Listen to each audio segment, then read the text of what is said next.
Good evening and welcome to Nice Drop Report. We are just 48 hours away from Auckland FC's first ever semi-final in the A-League. It's taken us 427 days, 26 games, 49 goals, 3 A-League men's records, 29 episodes of Nice Drop Report.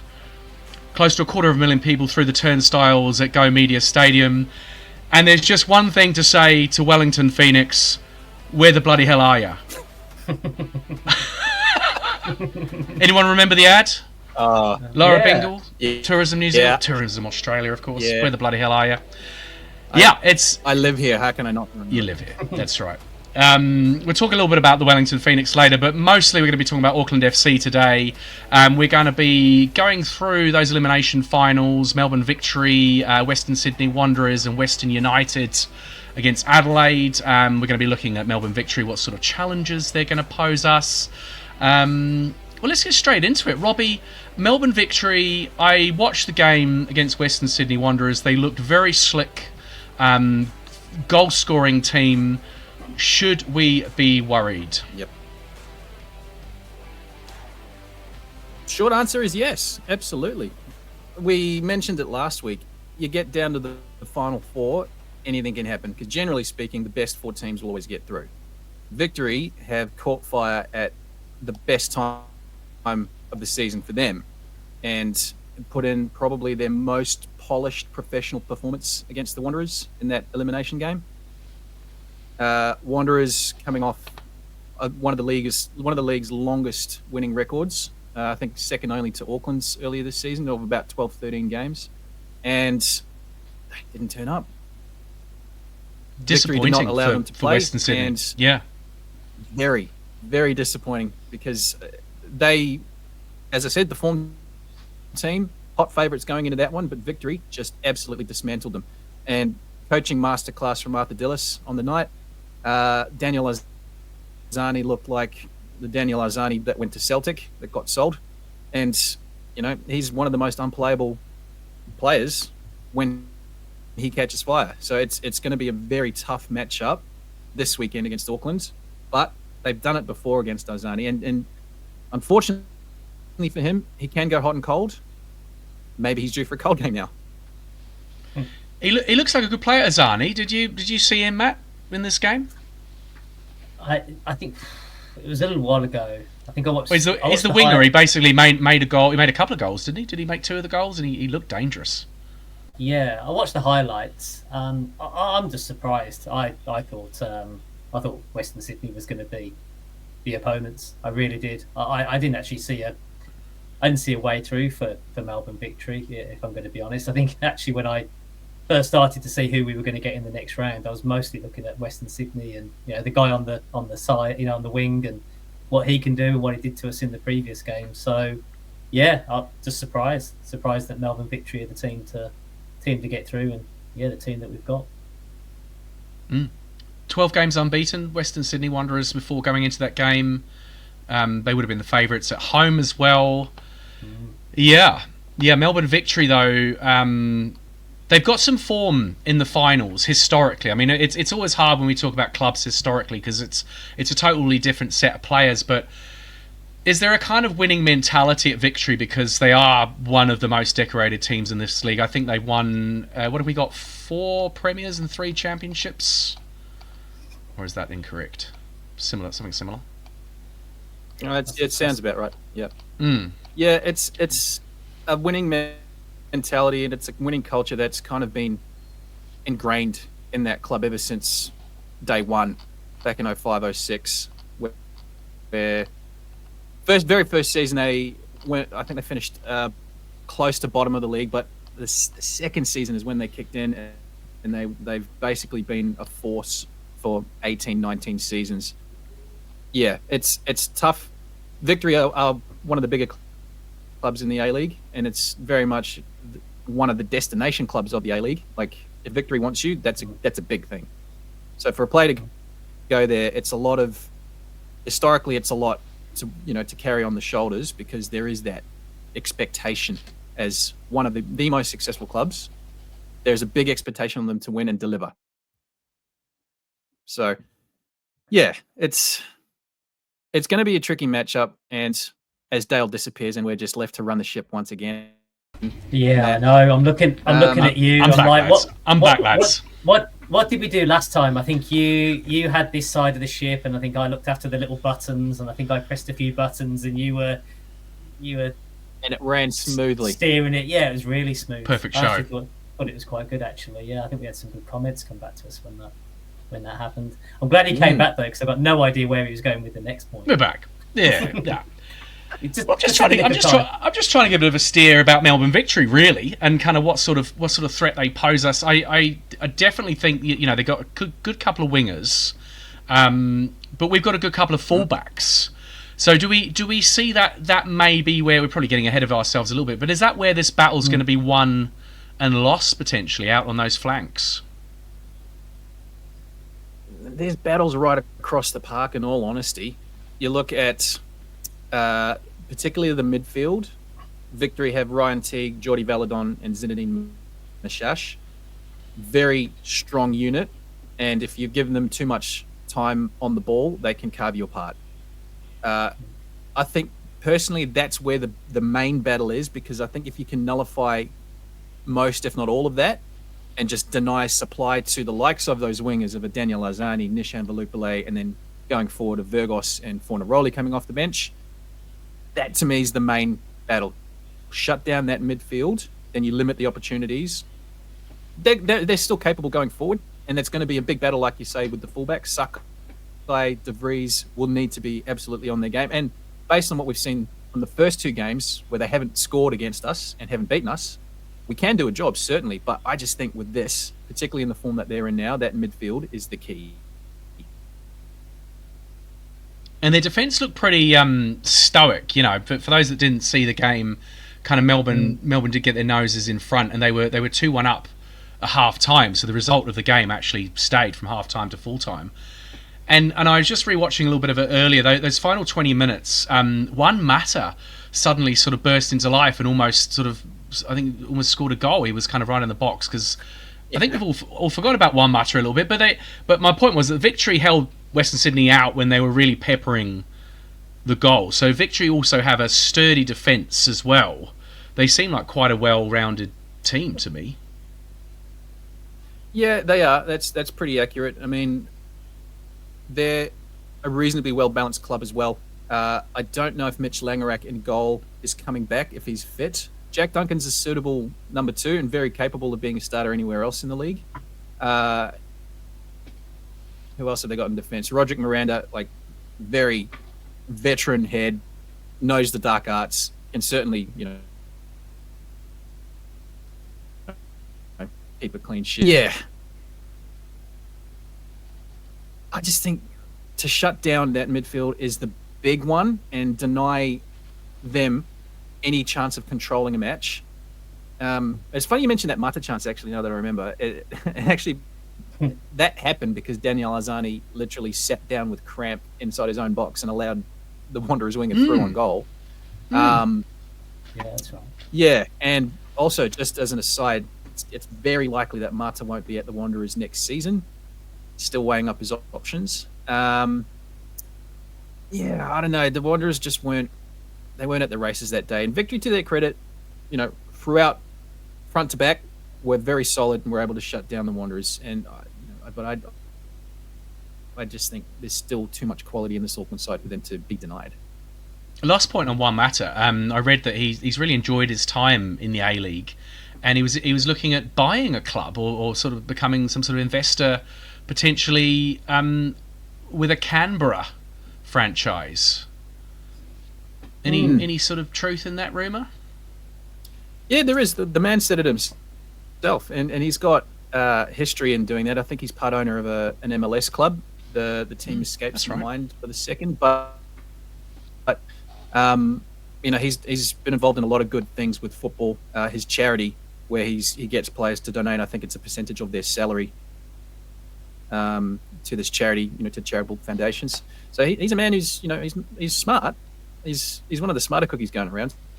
So I think it'd be crazy for the APL not to at least engage him in that. If he's interested and wants to, either stay in Australia or at least have some kind of influence with things, and he's been nothing but complimentary of the league, the people, the country, the lifestyle, and the people have loved him. It's just unfortunate that he hasn't. Well, this guy's just spent Yeah, well, that's he could have put it away. I say this guy's just spent a number of years in Manchester, where it's rained and been cold, and very Manchestery for a while. Now he's living in Sydney, so no wonder he's excited, eh? Yeah, absolutely. But yeah, it just reeked of a player out of Nick. That chance he got, it's similar to one Mata a couple of weeks ago. You'd expect someone of Mata's caliber to finish that. Unfortunately, he's barely played an hour of football in total, something like that. So, wow, yeah, it's unfortunate. All right, we're gonna bring on Bonnie Jansen, New Zealand Herald journalist. Welcome, Bonnie, back to the show. Kia ora, guys. Thanks for having me. How exciting is this week? I know. Well, we wanted to mark the occasion and talk to you. You've been covering Auckland FC wonderfully well, and particularly today, I like the I don't know who put the headline on it, but it was a bandwagoner's guide to Auckland FC. I like that. Yeah, well, traditionally, I mean, at this part of the season, we've seen it happen with the Warriors and other sports teams when a team's getting big and on the cusp of glory. New Zealanders like that tall poppy feeling, and they want to jump on board. So I thought for all those fans that are going to go and watch Auckland FC for the first time next weekend at home, hopefully, here's your guide. Nice, yeah. It was well laid out. Even explaining the fact there would be no away goals, I thought was important, because every time I see something with two legs, you're like, well, is this going to be? I don't think anything's away goals anymore. It's just like a legacy thing, right? No, exactly. I feel like that's very old-fashioned, and yeah, I mean, it might be like down the line, like a deal. Oh no, because it goes to penalties, so no, it's not, extra time and pens. Yeah, exactly. So no, very. I'm glad that's not the case. But I think Auckland still would have been all right regardless if it was. I've been playing FIFA 15 recently. We've re-fired up the PlayStation, and there's Golden Goal as an option. You guys remember Golden Goal? Oh, remember Golden Goal? Came in for a while. It's giving the Warriors. I'll say Birmingham City scored the first ever golden goal at Wembley Stadium. There we go. There you go. The old Wembley. There's always something. The one that was falling down. There's always something. He's secretly pitching to get on a Birmingham City podcast. Clearly, I have. Every week. Every week. I send all these clips over. I go, what about this? What about this? What about? Am I ready? Am I ready? It's got to be something that you like. So Bonnie, we were just getting into talking about our opponents, Melbourne Victory. What have you seen of Melbourne Victory so far this season? Are they gonna be a formidable opponent for us? I think this season they probably haven't looked as good as they have in previous years. We saw that recent result that Auckland FC had over in Melbourne. 2-0 win, and it was probably one of Auckland FC's best games. They kind of wrote Melbourne off the park. So in terms of head-to-head, I like to think Auckland FC have the advantage. They've probably got more depth, and that they've proven they can be versatile in different formats. You go back to that game, that 2-0 win, they played a 3 at the back or 5 at the back, depending on what you like to call it, where traditionally this season they've played with 4 at the back. So they can do either. What they do this time, I'm not sure. We can talk about that. But what does scare me is how good historically Melbourne Victory have been at this time of the season in the finals series. And they're the best team in the finals series. I think they've won now 20 games in finals series football and an A-League final series. So definitely nervous there. And I'm from Wellington. I know that's probably banned to be a Phoenix fan on this podcast, but I can't help but feel the pain that they caused us Wellington fans this time last year. So that does make me nervous a little bit. It was a semi-final defeat, wasn't it? Wellington last year, 2-1. And you're right. You're right. The Melbourne Victory seem to be the masters of playoff football. And well, here's the question. And we were talking about this a little bit before you came on. We look at the Premier League. You say, well, teams like Manchester United or Liverpool or Arsenal, they know how to win in a final, but they're often a completely different set of players to the to the last lot that knew how to win a final. But do you think that stuff resonates with players? Look, I'm at Melbourne Victory. We've won 20 finals series. We're to the manner born here. We should be winning this. I think so. I think there's definitely some mindset that comes with the club as a whole, and there will be, whether if it's not a bunch of players that have carried over from last season, then maybe it is from the staff. So I think there is that mindset. And if you think about it as well, Auckland FC have never been here before, whereas I'm sure there's a bunch of people from Melbourne, whether it's with Melbourne or other clubs, have not been here. So I don't think anyone in the Auckland FC team has played in an A-League final. I'm trying to think of it off the top of my head. So has Jake Brimmer been there? Oh, Jake Brimmer. Jake, he's probably the only. Oh, Dan Hall, of course. Yeah, Dan Hall. No, there's a few. There is a few. I was going to ask that question. Yeah, who have we got? We've got Jake and Dan who have been there. Paulson last year, I guess. Yeah. Semis. Yes. Who else we got? Scott Galloway's a championship winner. Okay. Who else we got there? Brimmer has been there. Dan Hall multiple times. Steve Corica, of course, himself. Yeah, exactly. So, but that's the thing. As a player and a coach. I kind of feel like there's been this discussion about maybe Auckland FC will settle with a draw, and they'll come back happy with a draw from this first leg. But I just absolutely don't see that happening, because Auckland FC's mentality from the get-go has been to just go hard. We want to win. We want to win. So I don't see them bowing down or accepting a draw at all from this first game. It is going to be interesting for sure. Yeah, that sort of brings us on to. I mean, we spoke to Steve Corica a few weeks ago, about this very situation. You're going to have an away semi. Are you going to go over there and set up defensively, look for a draw?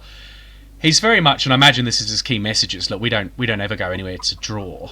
No. But do we expect them to be a little bit more cautious, given that we're away from home, given that we're playing a team that knows what to do in finals? I mean, maybe when it gets to the 70th minute, they'll, bring on Tommy Smith like they have done all season, and they'll not park the bus but play a little bit more defensive-minded. I think if it's still 0-0 or drawing at that point in the game, yes, they'll accept a draw. But, you look at their two last games of the regular season, against Perth at home, when they had already won the league, and against Western United, when, again, they had already lifted that Premier's plate. Both games, Steve Corica fielded his strongest or almost strongest lineup. Where both of those games, he could have rested players, he could have tried things out, but no, he wanted to, go for the best attack, the best option to win the game. And, maybe a part of it was to try and, keep the leagues ticking over and things like that. But he wants to win. So, I just don't see them going over and sitting off being a thing at all. Rob, thoughts on that? Agree. Yeah, 100% agree. Why change just for the sake of one game, go into it with what actually is a negative mindset, when I've always kind of approached a two-legged tie. If you put in a strong performance in the first one, that makes it easier in the second one. So why would you try and park the bus if it's away from home and essentially hope on your home leg to get you over the line? The funny thing is, the general consensus, and I've heard this multiple times from different groups over here in Australia, that Victory need at least a 2-goal lead going into Auckland. That's how much they think. That's how strong they think Auckland is. So if they're that worried, why kind of play to that? When you sit back and you basically just absorb pressure, which Auckland have done this season, but why go into a game like that? Go out and try and win it, and then you put yourself in the best possible advantage for the second leg. That's. Well, I guess devil's advocate is, though, if you go all out attack to try and win it, there's a compromise. You're going to leave space at the back. You're going to concede 2 quick goals in the first half, and then these players who have never been in this situation before are like, "Whoa, now we're in trouble." Yeah. Don't get me wrong. I'm not saying to go out and just blitz all night like that. That's because it's a finals game. You do have 2 cracks at it, yes, but I just think going into a game with the mindset of, all right, we're just going to defend 10 behind the ball, plus a goalkeeper. That just, to me personally, it's fraught with danger doing that. Yeah. It just doesn't sound like Auckland FC the way we've known them all season, you know. Exactly. It just doesn't sound like them. I remember this time last year when Chiefy, the Wellington Phoenix coach, before the match, he kind of said, you know, we would be happy with a draw. And when they finished and I think they drew 0-0, he was happy with a draw. And I feel like that just cannot or will not be the mindset of Auckland FC.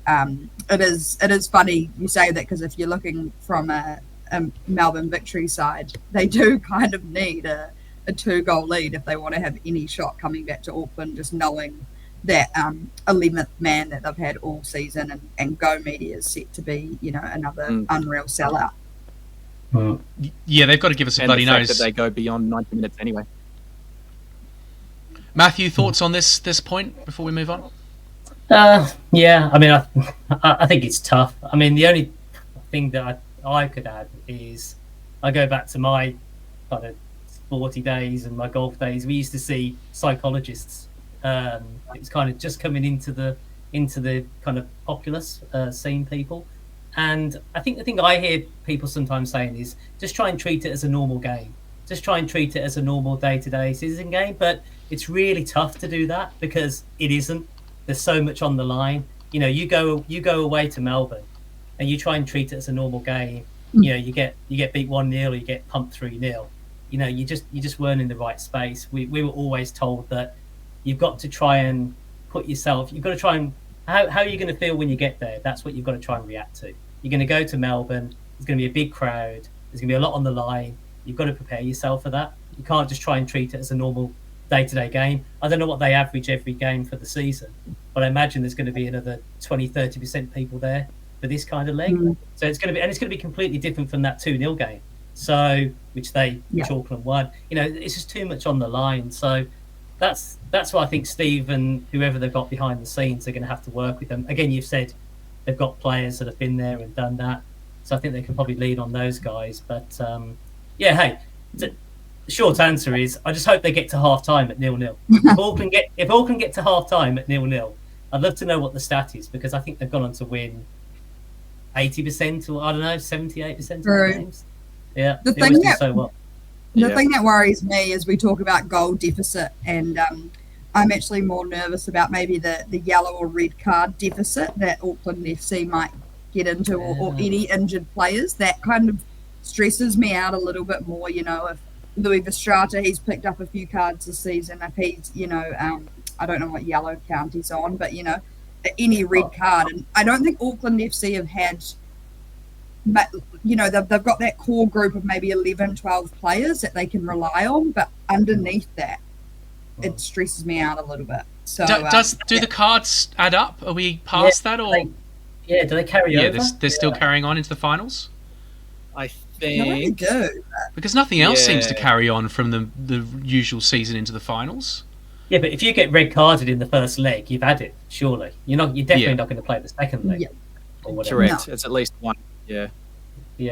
Which is a good point, because Verstrate is always usually on the. He's always on the edge, isn't he? He's a good player that. Yeah. It's a good point, Bonnie, because nothing's gone wrong so far for the squad. Like you say, there's been no suspensions. We've had a couple of injuries that we've managed to cover up nice and easy. You know, nothing's gone wrong. I mean, even looking at the reading today, there's no injury issues. Guillermo missed training.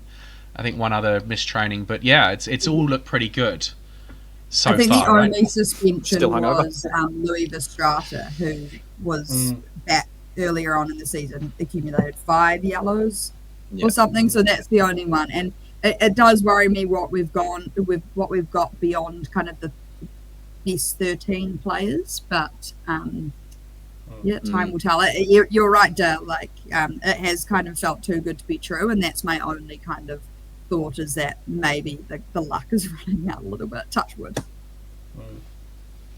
Robbie. So I got 2 points just to jump in quickly, guys. So back to your point, Matt, about the crowd at Amy for the Victory, Amy Park.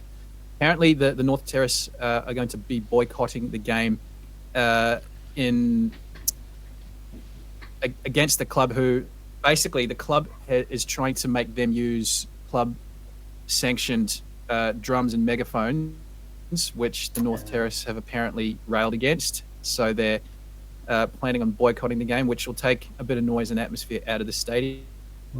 Okay. Hopefully not too much. And then the other one, bit of potential breaking news: no Mitch Langerak for Victory. So Langerak won't be in goal for Victory. He still hasn't recovered from that foot injury, which is a massive, massive bonus. Oh, first team goalie out. Finally. Wow. Correct. But that's good news. That's good news for us. Well. Yeah. That's good news for us. I hate to tell the people that are listening to this who have never experienced playoff football, it is just awful. It's awful for anybody that's involved in playoff football. If you lose, it's awful. It's like we always say, when the playoffs happen in the UK season, they're always great for the neutral, but they are awful for anybody that's involved because it's just so unpredictable. You get the penalties, you have the extra time. There's always a late winner. There's always seems to be something that happens in the last minute.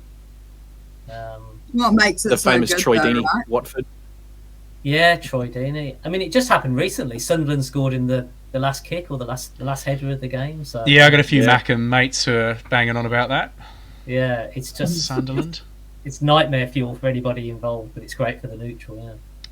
All right, I wanted to just pick up on one of Matt's points about the psychology going into this game. And interestingly, of course, Dan Carter paid a visit with his mate Ali Williams to the Auckland team last week. I think the Herald reported on as well. So Dan Carter, for those of you who don't know, he used to play a bit of rugby, won a few World Cups for New Zealand. His boys go to Auckland FC, and obviously his mate Ali Williams is well connected to the club. So Dan Carter comes in and talks to them for a while, and Nick Becker said he spoke for about 45 minutes. Becker told the Herald, the attention span of footballers in those situations isn't always great, but they were hanging on every word. I thought that was quite funny. These lads can't concentrate. But anyway, they hung on every word. And what he took away from it, or what he gave them, was he warned against complacency. Do we think there's any chance of our players being complacent? And he cited the rugby, in 2007. When the All Blacks thought they were going to walk it, and they didn't. Yeah, I think Auckland FC need to absolutely be careful of that, and Dan has done well, pointing that out. I'm not sure there will be. I think there's a really big distinction between complacency and arrogance, I guess, versus like confidence, and I think Auckland FC have carried a lot of that confidence this season, and it's worked for them, and I hope they bring the best out of that confidence without getting complacent. And I don't think they will, because they haven't, as I mentioned before, they haven't been in this position. This whole season has been so raw and new for them. So I don't suspect they will bring that complacency. They don't seem like that sort of personality as well as a group. They don't seem to take things for granted. A lot of them haven't been winners before, so I think this is a big chance for them. Maybe individually, I feel like probably individually players are a little bit arrogant and a little bit complacent in terms of why they deserve their spot on the field, but that's what all footballers are like. I don't think that's just Auckland FC. So I don't know. I think it is a tricky one, and again, just confident they'll bring that confidence. Yeah, I think that we got a taste of potential complacency through the season when they lost to Perth. Having gone on that massive unbeaten run to start with, you then travel to Perth against the team that's propping up the league, basically, not expected to do anything, concede a stack of goals, and then they go and lose. So I just think that the losses that have come this season for Auckland have come at really good times. I don't think the complacency will be a factor because of that. Western United, I think you can potentially draw off because of the celebrations, but having that kind of loss, having put 4 past you, I think that's enough of a wake-up call. And they've had it at just the right times throughout the season. But I think for the players especially, Corica's going to go, guys, you can't let this happen. So I'm not really too worried about that. Yeah, I just think sometimes complacency can sometimes be a bit of a I say a bit of a cop out. I think most times people think it's complacency is more like poor performance, or we didn't actually implement what we were supposed to implement. But I think when commentators and players come on and they get interviewed at the end, I think complacency can sometimes be forgiven a little bit. Whereas if they came on and said, we just didn't get the tactics right, or we were just extremely poor down the left-hand side and we got absolutely murdered. I just don't, these aren't the words that I think are going to come out, particularly over 2 legs as well. I think, if they do unfortunately lose the first leg, complacency could be maybe something that they could maybe just say, whereas it'd be awful if they came out and said, we just couldn't handle the guy in the middle, or we just couldn't handle the right-hand side, or whatever. So, whenever I hear complacency, I always look at the performance and I go, that was a really poor performance. Like the Perth game, that was a really poor performance. There was a lot of players that did not play well that game. I think the worst thing is when both teams play rubbish and the game is so boring. Yeah, or that's the worst thing. It's sometimes difficult to it's really difficult to sometimes figure out, were they really good or were we really bad? Yeah, that's right. Or did we, that kind of one? It's like, okay, they were good, but you were pretty awful. It's like, I don't think we were that bad. I thought they were really good. That's there's always a line that you have to. Very subjective football. Yeah, there's a line you have to draw somewhere. It's like, were we bad or were they good? Yeah, I don't know. All right. Well, we mentioned the I don't want to call them dirty words. Western United. We mentioned that they were the ones that caught us napping twice this season. So update on those guys. Well, they got through as well, so they're still in the competition. Anyone feeling a little bit fearful about Western United? Not really, because I feel like they bounced back Auckland FC from the first 2 losses very well. The first one being Western United, the second one being Perth. So I feel like they responded really well, and they were probably just mentally checked out a little bit at that third game. Whereas Western United had something to play for, a higher ranked spot on the ladder. So they were probably like the second least team I was worried about in terms of how the semi-finals would shape up. I was more worried about Adelaide, if I'm being honest. But Western looked good in this Adelaide game. Who's the boy? Someone got a hat-trick? The striker? Botic. Noah Botic, yes. Noah Botic. Clinical. 3 goals. Although he did come off with a knock and is in doubt for this weekend. Oh, here we go. Oh, well, that's good. The goalie's out. Not for Noah, it's not, but... Yeah, it's looking quite good for us. The goalie's out, the star striker's out, and the bogey team striker's out. It's looking quite good. Yeah. So that game's this weekend. So the Western United playing Melbourne City. That's on the Friday night. So before our game, we'll have a bit of an idea of who did well in that one. I don't want to dwell on the Western knocking Adelaide out, but I kind of...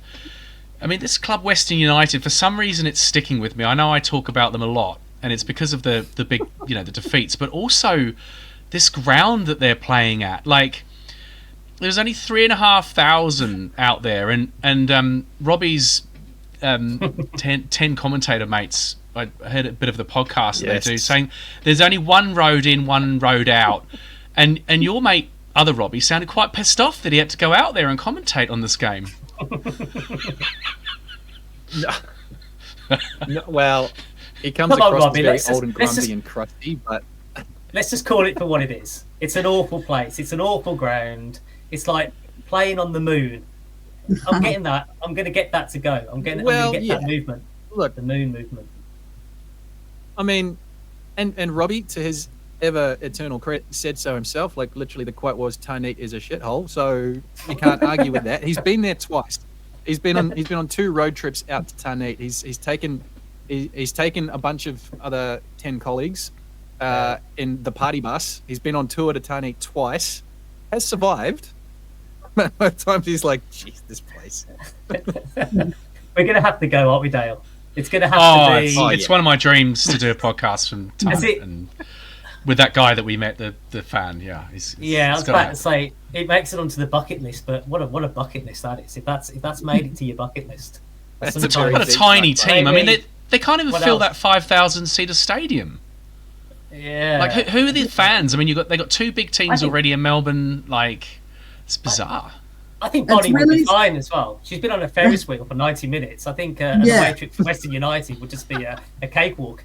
I think it really Maybe that's the next feature out there. I think so. You have to for do the something Herald, crazy at Western United. But yeah. no, I feel really bad for them though, because their home ground has been moved, because ALeague obviously control the finals, and it's been moved to Amy Park, so they don't actually Yes. get to play it. So technically, both leagues for Melbourne City are a home game, which Oh, that's a Maybe- sad story. I hadn't thought of that because the elimination final was there, but they won't get to play the semi, of course. Ah, that's a shame. no, yeah, I know. That's So a shame. it's Because that would be miserable for the away team going out there with that wind and, you know.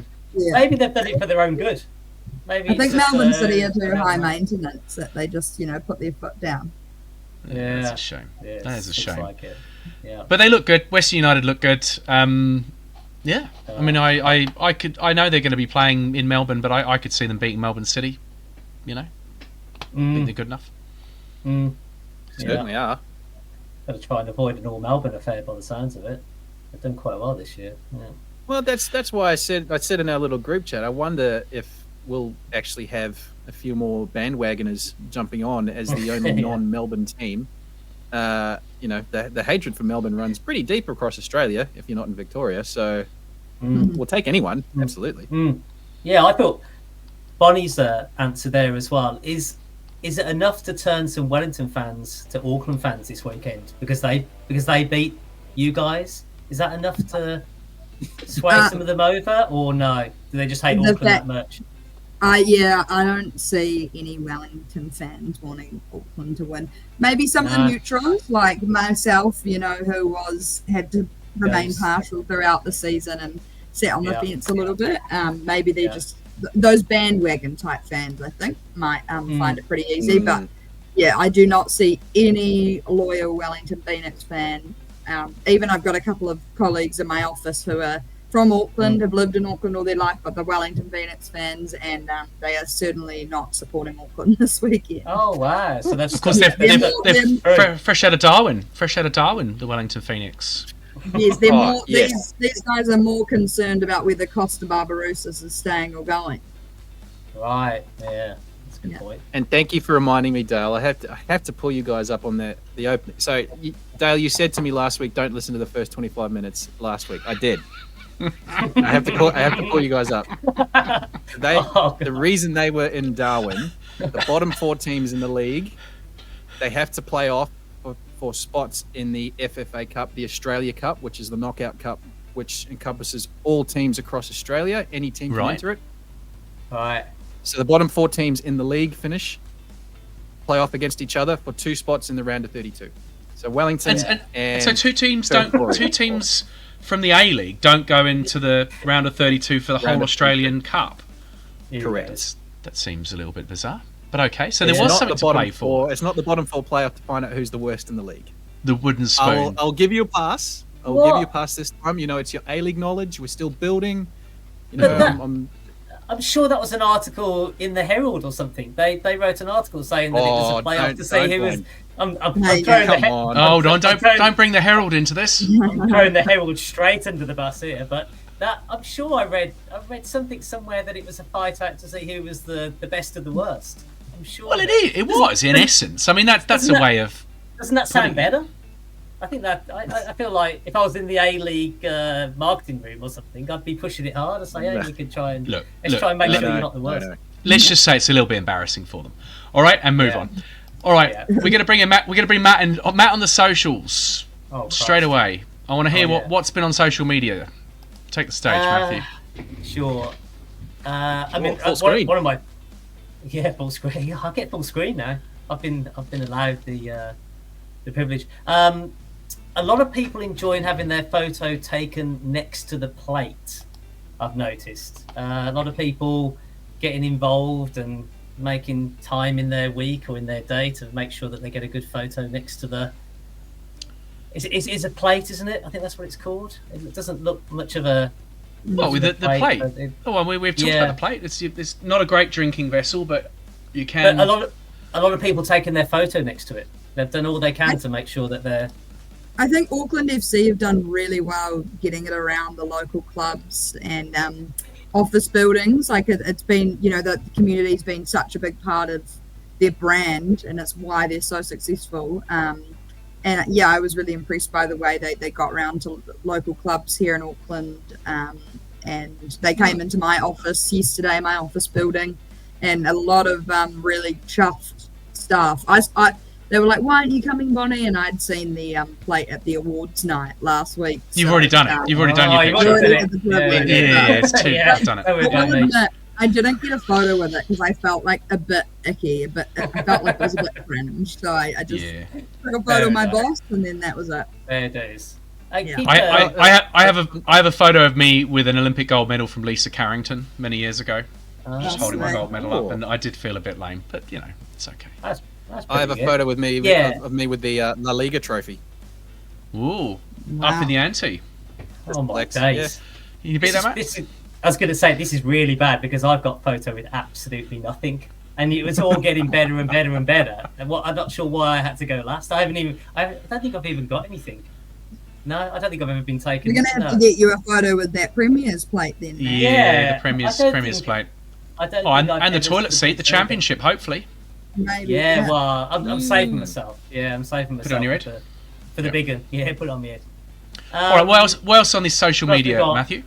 Ticket prices seems to have got a lot of noses out of place. A lot of people feel like they're being charged a bit too much. But I think this is where Robbie can probably come in with his.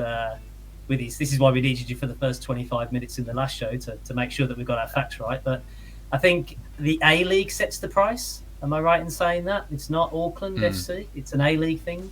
Is that correct? Correct. The APL takes charge of the final series, so they set the prices. And so the APL take all the gates. They take all the gate money as well. But like not all the gate money. Surely they've got to pay for Auckland FC and Mount Smart to put the game on and all the rest of it. They sort of take the profit, do they? There are costs involved, of course, but for the most part, it goes to the A-Leagues. It was about, I think it was about double. I mean, the tickets are cheap, to go and watch Auckland FC. You can't complain too much. They're like 20 bucks, $25 usually. They're about 45 the finals. Well, I think $80 was being thrown around. I saw. The port was $46, including whatever it gets included. Yeah, which is normally the port or the south stand was normally about $20 in regular season. So it's definitely gone up. I felt like it was a bit of a rip-off as well that they've done that, but then equally they're not going to have any trouble selling it, are they? So why wouldn't you bump up the prices? No. Yeah, it's a premium product, so you have to expect some kind of price increase. I mean, obviously you don't want it to be take the piss, but it's a finals match. It's going to be some kind of. It's like a Champions League game. The cost of going to a Champions League game is more than a league game, from the experiences that I've had and heard. So, how outraged was Facebook over this, Matt? Was it like 5 out of 10? Give it a rating out of 10. I'd say a 7. I think there was quite a lot of people that were quite irate. Yeah, okay. There was quite a few people that was. Right. Well, one person seemed to be very miffed with the website as well. He kind of jumped on. He said he had a ticket, and then he waited in the queue, and it said there wasn't no tickets left for the port. And then he jumped out. He got a ticket on the other side, where the Ferris? Bonnie would know. Is that the south stand where the Ferris wheel was, and for the tickets. For the ticket, so he got a ticket there, and then I don't know why, but then he jumped back on the website, and it told him that there are tickets available in the port. So he's gone and paid money for a place that he didn't want to go, but there were tickets where he wanted to go. So that kind of random. Yeah. It's a sad story, but the fact is though, like the drink prices by far outweigh anything in terms of ticket prices. Like just being preload. Kiwi thing, isn't it? Are you guys going to the game? This weekend. And next weekend. Yeah, of course. Yeah. Matt and I are in the port. Nice. Yeah. They'll sort me out. Sort you out. Are we actually in the lower bit this time? Yeah. We're in the port. That's where my tickets are. So I've got 4 tickets. Oh, okay. All right, I'll have Yep. to. Yeah, I'm not usually. Come I'm on. usually in. My daughters aren't scared to go in there. Come on, man. Yeah, no, I'll be fine. Man up. Yeah, I was going to say. I used to sit with them. I used to sit amongst Birmingham City supporters, so it shouldn't be. It should just be a breeze. It should be a breeze in the park, really. Some of the things that I got shown from an early age. Yeah, the last thing is just Tommy Smith. He got Port Hero of the Year, which I thought was quite a good thing. I think the Port has its own award show, and I think Jake Brimmer got Moment of the Year. I think the double against Wellington got him the Port Moment of the Year, those 2 goals. But I thought it was quite cool that Tommy Smith got the Hero of the Year. I think he kind of embodies everything about the club, doesn't it, and about the team and how far they've come along. So yeah, shout out to Tommy. Yeah, nice, Tommy Smith, good choice. That's about it, really. Yeah, I was going to mention the bandwagoner thing, but I think we've already covered that. That was quite good. Already covered that. That was me. As I say, that was me with the Warriors, actually, when you mentioned that. So I'd never seen a game of rugby league in my life. And then I saw that they'd done quite well. So I tried to watch the Warriors game. But I needed an article because I had no idea what was going on. There was a lot of... That's good to know, because I think the Warriors are on another good run, so maybe I'll replicate the piece for the Warriors. You need to do it. I like that. I wish you'd done one when the sailing was on several years ago. Yeah. Because I would love it. I would have loved an article like that, just explaining it, really basic to me, about why I should care and what's happening. And the phrases at the bottom, I like those. Common phrases. Yeah, common phrases. Was it? What were they saying? Up the Wars? Is that right? Up the Wars, yeah. Yeah, Up the Wars. That would be about it. I think I'm completely cleared out. I've got nothing else. I don't know what else. It'll be our year this year. Is that another one? Yes, there you go. That's all you need to know, Matt. You're away. Okay, there you go. So up the Wars, and it'll be our year this year. I like that. Yeah. Incredible. Nice. Incredible. There's always a little bit of chatter around the media, and because you're on, Bonnie, I'll ask you about it. Do we think that it's so hard, who is the media, but do we think that the journalists are starting to sort of, report on Auckland FC a bit more? I see you and your colleague, what's his name, first name Burgess, second name Burgess, you guys do. Michael Burgess do a lot of Auckland FC reporting. But there's always complaints that, TVNZ put it on after the table tennis, and, is the country getting with it now? I think they still...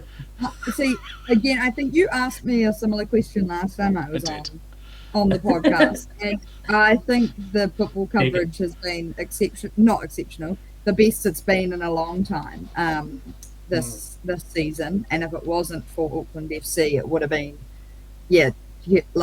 terrible. Nothing again, yeah. Yeah, so I think it's actually been really good.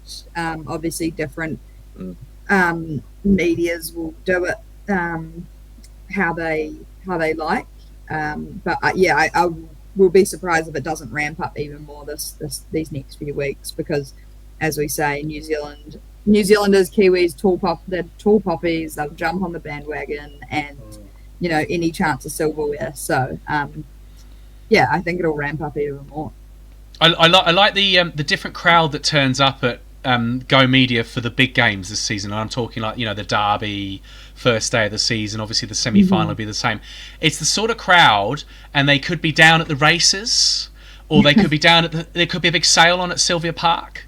And now they're at Auckland FC this week, and they're not quite sure what's going on, but they know something's going on. Yeah, exactly. And they're happy to be there. Yeah. Does that mean that I've got more chance at the sales at Sylvia Park? It'd be a good day to go. The weekend. Yeah, okay. It'd be a good day to go. Put that ticket on ice. Yeah, I think I do need a few things. I am missing a few. I'll get down there. All right. So if Auckland FC win the grand final, we can expect a front page on the Herald. Do we think, Bonnie? Front page Auckland FC. I don't make that call. I'm afraid, but I feel like if they do, it depends what time of night they finish. But the paper goes to print, I think, at about 9 p.m. So I might just make it. It'll be a 6 o'clock kickoff, won't it? Yeah, it'll be done by 8 o'clock, hopefully. Yeah. So as long as Michael Burgess whips out that match report, I'm sure it'll be in the paper. And so for this weekend's game, where what are you doing, Bonnie? Are you covering it? Are you watching? Are you having a party? Yeah, I was tossing up what to do, whether to go down to that Britomart kind of fan zone, because I think that would be a lot of fun, have a few beers, but I also feel like I really need to lock in and focus on the game. And I found out that Piney, my co-host of Football Fever on a football podcast on News Talk ZB, he is commentating the game, so they're going to do a New Zealand broadcast, so we don't have to listen to the Aussie broadcasters, which is great. Easy, so I think I'm going to watch from home, and I'm going to write a story, file it for the next morning, just kind of breaking down the game. So are you going to try and listen? Hold on. Are you going to try and listen to audio and match it with pictures on the TV from a different feed? No. It's going to be on Sky, and Piney's going to commentate it. Oh, okay. So I see. Yeah. Oh, I see. Sorry. Yeah. So I'm with you. So the Auckland FC game. They've got a New Zealand team here. Yeah, I know. Yeah, Sky Sports. Yeah, they're gonna. Yeah. Because I've tried to. So normally for away games we'd get the Aussie broadcast, but this time Sky are doing their own broadcast. So we'll have a New Zealand. I think there's a panel they're doing before the show and all that, before the game. Yeah. Lovely. Well, Matthew and I are going to be at Tyler Street Sport. We're in there, and we're actually going to be doing a podcast in the build-up. We're going to do another build-up show. So Tyler Street Sport have kindly allowed us in there, and so we're just going to be interviewing people in the port. We're going to be crossing to some of the Auckland FC fans in Melbourne, which is very exciting. I've been talking to a few of them because I think there's only like 50 odd over there or something. So we're going to be talking to a few of those guys, just creating some real build up. Like you guys are from here, but Matt and I are from the UK. Like a big football match deserves at least 2 hours of talking about it in the lead up to it, it's often the best bit. Yes, it's the best bit. Well, the football's sometimes rubbish, eh? So if you've had some good build up, so that's very exciting. Hopefully, we're going to be getting some interviews. I've been told that Arlen Williams might pop up on the show. So we're going to be very excited if we can get a Wi-Fi connection out of there. Then we'll be on YouTube and Facebook. I feel like that's going to be pretty crucial to the whole Wi-Fi seedings. The Wi-Fi, I think we'll need that. No, well, Matt, you just turn up and talk. So you're quieting down over there. I'm got to sort the techie stuff out. Yeah, I know. As soon as I said that comment, I thought, just adding even more things to your ever-growing list of how the hell are we going to make this happen and how is it going to work, and we're going to have all these people around us giving their honest opinion of what they think about us when we talk about Auckland FC every week. Should be fun. I'm sure we've got plenty. I'm sure it'll be mostly positive. I'm sure. It'd be we'll be building into a big game. Of course, it'll be positive. And there's Tyler Street Sport, and then the square, Takutai Square, which is the bit where they put the nice sort of chairs out in summer, isn't it? The bean bags, and you sit on the lawn there. That's the square, isn't it? There's so many different squares in this town. Yeah. 30 square meter big screen, cage football, DJ and lawn games. It might even be the one over, more closer to Commercial Bay. I can't quite figure it out. I'm not sure. I thought it was at the back of Tyler Street Sport. I thought it was actually that little bit there, but I think there might be one there as well. Maybe, I'm not sure. Yeah. We'll find out. Anyway, so there's lots going on across the city, so presumably there'll be a few Auckland FC parties. It's kind of a weird one because there's no game to go to for people. So hopefully people will tune in and listen to some of our build up, hear some of the interviews, and might cross over to Robbie for some team news if he's not in the maternity suite. Well, no, he can't. No, that happens next Wednesday. It's booked in. I'll be able to watch this game. Yeah. That's right. Yeah. That's Robbie's having a baby next week. Oh, congrats! Yeah. Thank you very much. Robbie won't do much, but yeah. I've decided, and my wife doesn't know this yet, that if Auckland wins, it'll either be first goal scorer or the player of the match that I'm naming my child after. So it could be. Whoa. Mo. Breaking. Jeez. First goal scorer. Or pending the player that wins the confirmation, match. but you know. Hang on a minute. I'm just thinking of the names. Guillermo Feldman. Yeah, Wow. yeah. Nando would be a good one. I had Nando. Feldman. my inspiration was a work colleague, 2015 Rugby World Cup when Australia was playing New Zealand.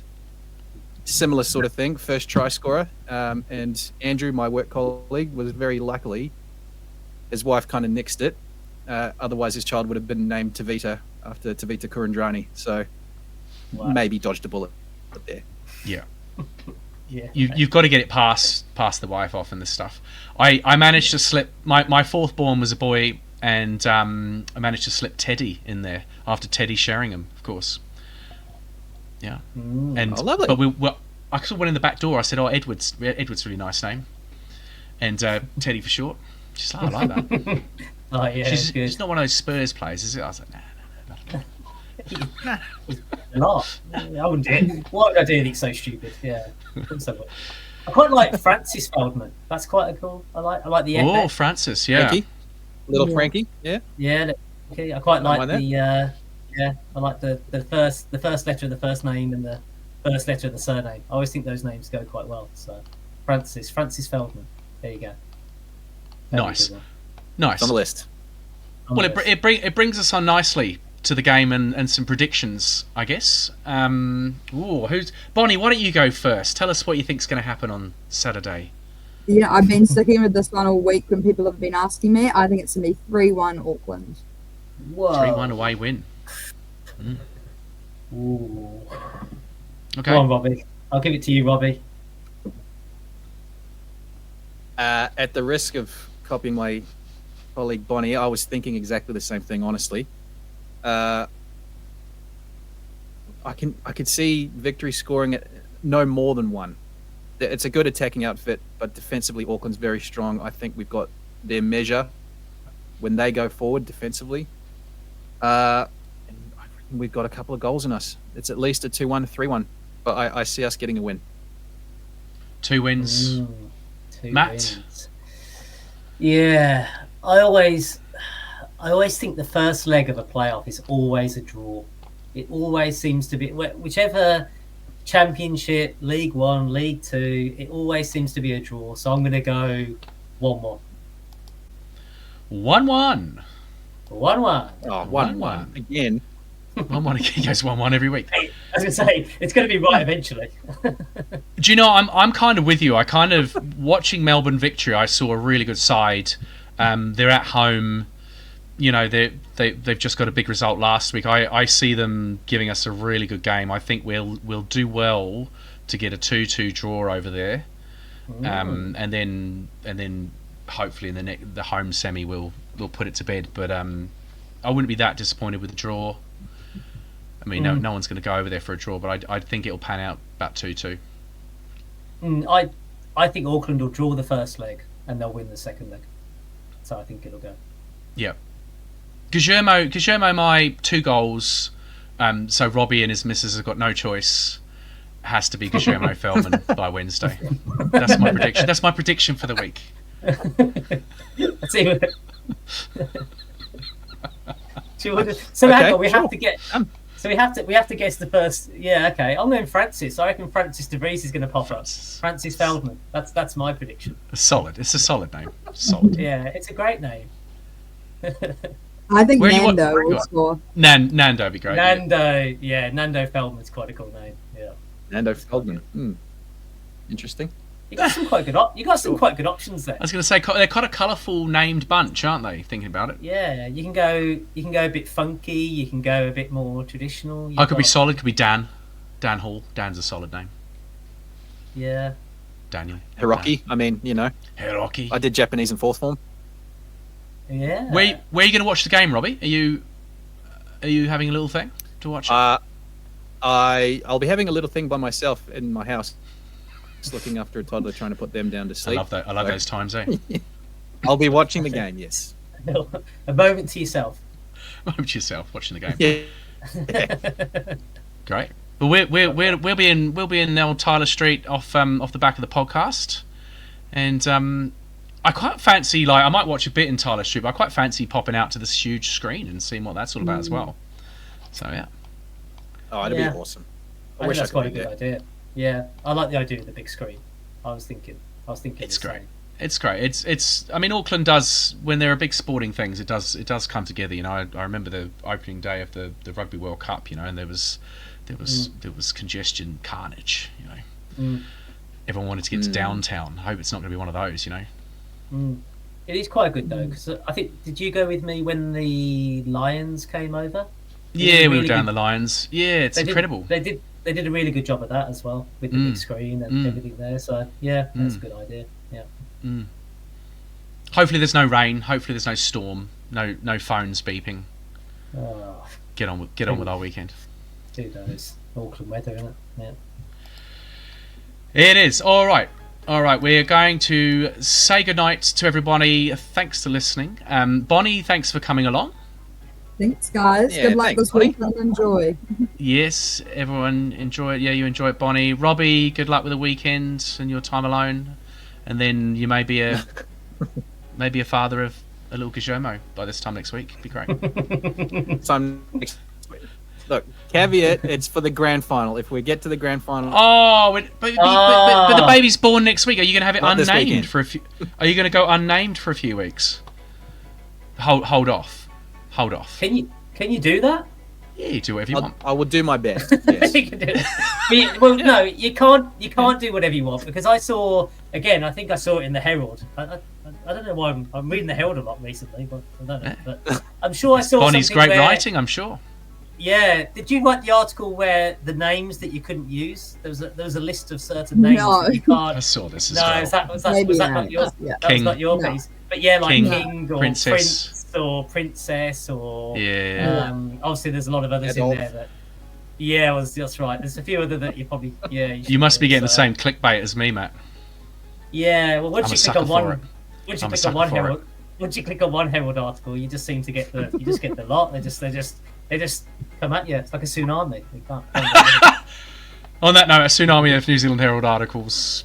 All right, good night, everybody. Enjoy the game. Have a big weekend. Let's hope for a win. Up the port. Let's do it. Up the port.